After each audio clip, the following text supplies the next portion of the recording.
To begin with, let me ask you one question. And don't worry, you won't be nominated this time.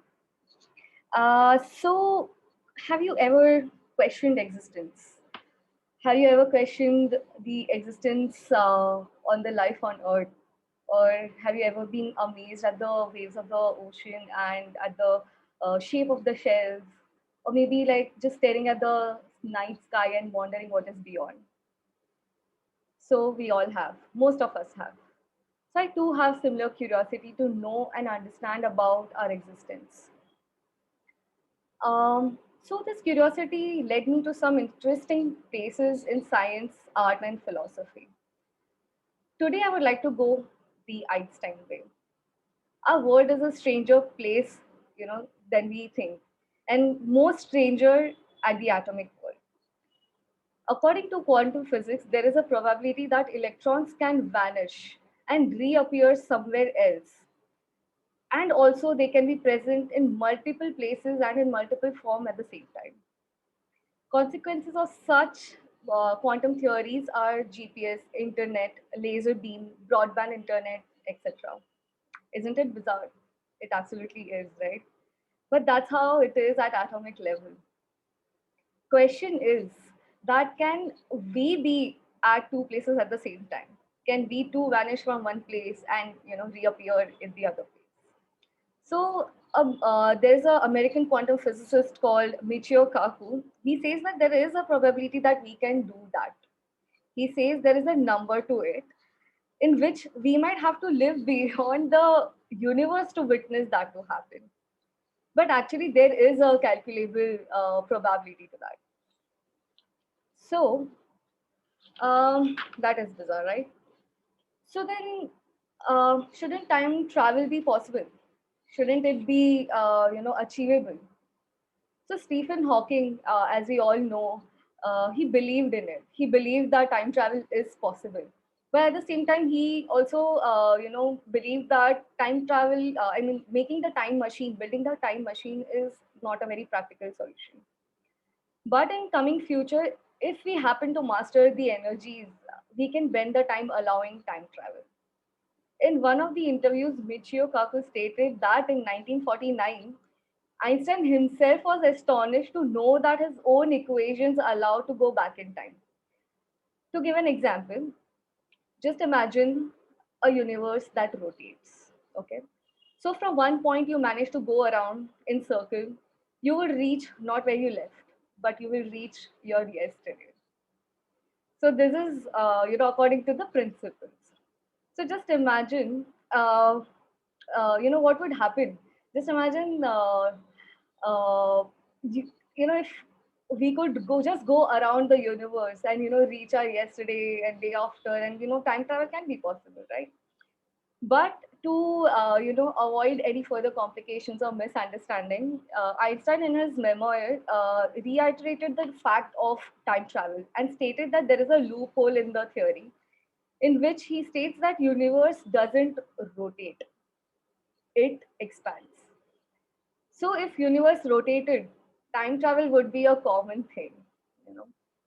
So coming to universe now, we might have heard about the Big Bang theory, not the Netflix series, but the gigantic explosion, cosmic explosion and scattering of matter throughout the space, which gave birth to the universe around 13.7 billion years ago. Now, how did the scientists calculate that? Right. So let me give you an example.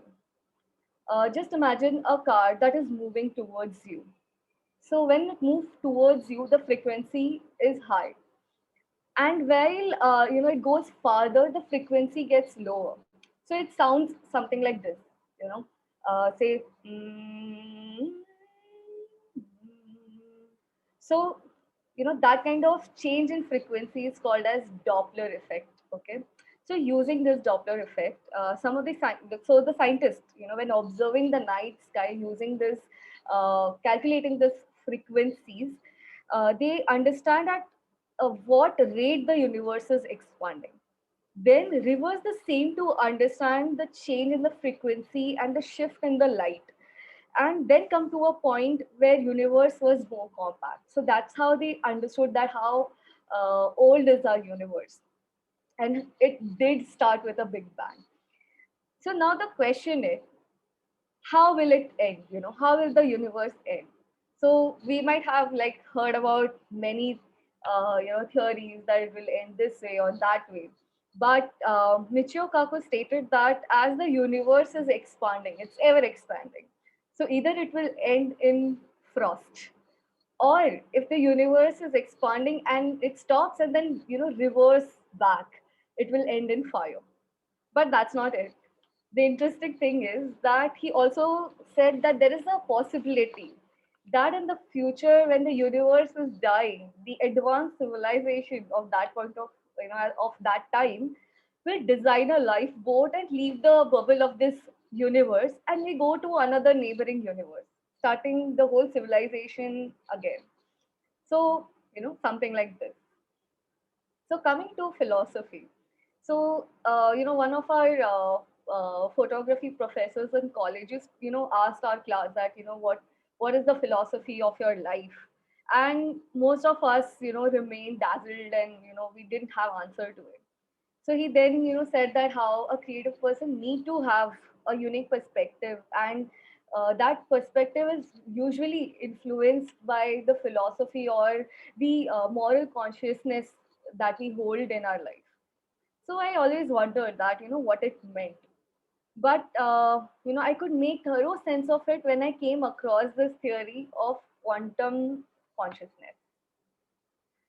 So according to quantum theory, for something to exist, somebody has to look at it. Before you observe, it can be in any form. When we look at it, it assumes a state, any one state. In that case, the observer, in some sense, determines the existence of a thing. But observation also requires consciousness, right? So that means that the person who, a conscious person will be able to make a observation, right? That means that the reality can be different for different people. We all perceive the world very differently and in different forms. So isn't it strange, right? Is it strange? It's very, very, very strange, right? So that's very true. We do, live in the world of amazement. We do live in a world which is strange. So that's my time. Thank you.